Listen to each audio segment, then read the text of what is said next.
Hey, on est de retour et on commence avec une question de Tamara de Barcelone. Comment ça se fait que les gens tissent des liens avec certaines personnes et pas avec d'autres? Avons-nous une limite à notre connexion avec les autres? Deux questions différentes et deux très bonnes questions. Donc, je réponds à la première et toi à la deuxième ou vice-versa? Euh, je réponds à la première. Ok. Alors pourquoi les gens créent des liens avec certains et pas d'autres? Parce que ça se fait dans l'ego. Et tant que vous créez des liens avec l'ego, dans l'ego, vous vous connectez seulement à des gens qui sont comme vous, ressentez les mêmes choses que vous ressemblent, parlent comme vous, pensent comme vous, etc. Et c'est vraiment une chose naturelle.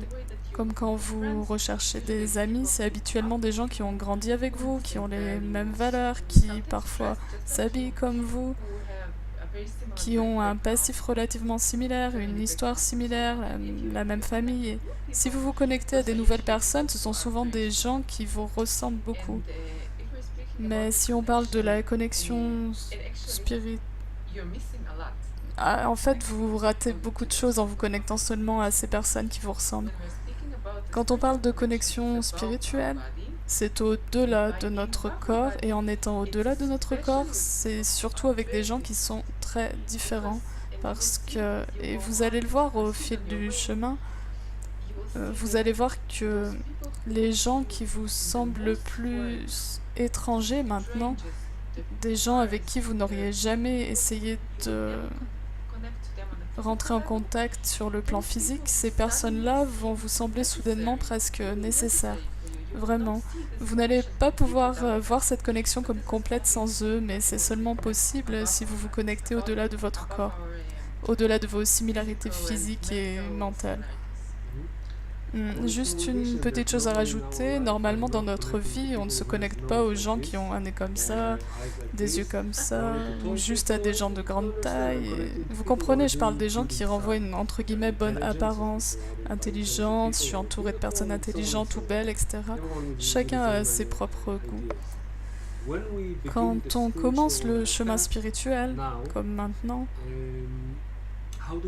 comment choisit-on avec qui se connecter? Comme on a toujours dit, j'incorpore la Kabbalah à ma vie et je me connecte à des gens qui pourraient me pousser vers ce but, vers cette importance. Et je les ajoute. Je n'efface rien de ma vie. Rappelez-vous, on met bien en lumière cette chose parce que c'est important. Je reste avec ma famille, mes amis, mon monde, avec tout.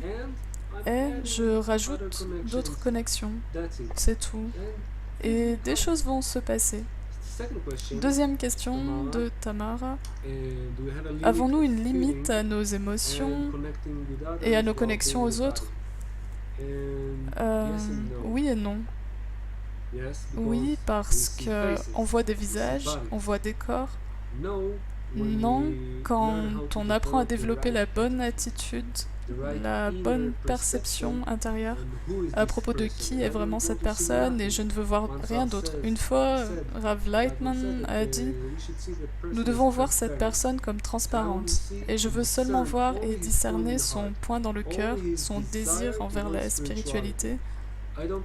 Je ne regarde pas si Amit ou Masha sont comme ceci ou comme cela, je m'en fiche. Je ne veux voir qu'une chose et me connecter seulement avec une seule chose qui est la seule à laquelle il faille se connecter, leur aspiration pour la spiritualité, et je veux leur montrer la mienne, c'est tout. C'est le jeu, et le reste n'a pas d'importance. Ok. Liviu de Roumanie. Si vous parlez de la connexion et des avantages de la connexion, pourquoi vous ne parlez pas de comment on peut se connecter? Une seconde. Comment on peut se connecter donc de façon concrète et de façon à ce que nous, étudiants débutants, puissions comprendre.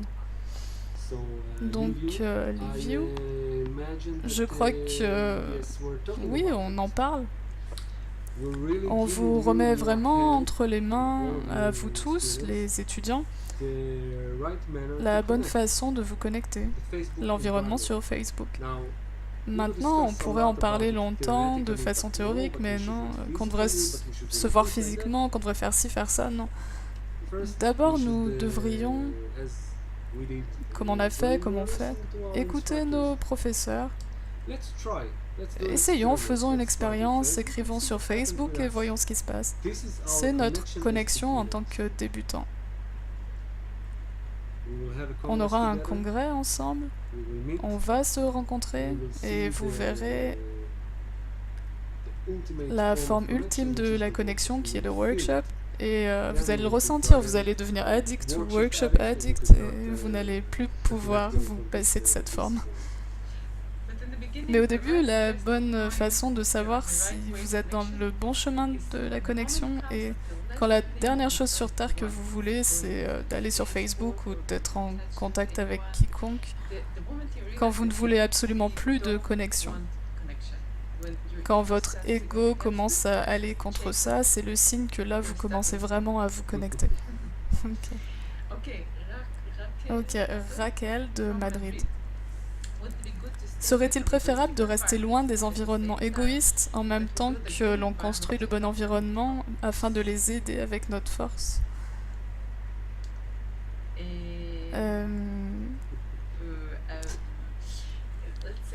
Disons ça comme ça. Tout se développe avec des phases et Balasulam a écrit à propos de la création de la Terre en parlant de refroidissement, réchauffement, refroidissement, etc. Et c'est un peu de cette façon-là que ça marche. Il va y avoir des phases dans lesquelles vous ne voulez qu'être en contact avec des étudiants de Kabbalah, comme lors des congrès, et c'est un peu comme aller sur une île, entre guillemets, et juste développer cet environnement bien construit, vraiment ressentir le réseau dans un... comment dire disons un aspirateur. On se renferme vraiment dans cette île et il y a des phases, d'autres phases où on sort de là et on se mélange avec d'autres personnes et avec leurs désirs aussi. On parle à tout le monde vivant dans ce monde. Voilà, il y a des phases pour tout et ces phases sont positives et les autres aussi. Et si vous ressentez que ces environnements égoïstes vous influencent à un point où vous ne pouvez plus résister et vous vous sentez comme drainé par leurs pensées, leurs désirs, que vous ressentez que ça vous met en dehors du chemin, là vous allez décider quoi faire. Ok, on se retrouve au prochain clip.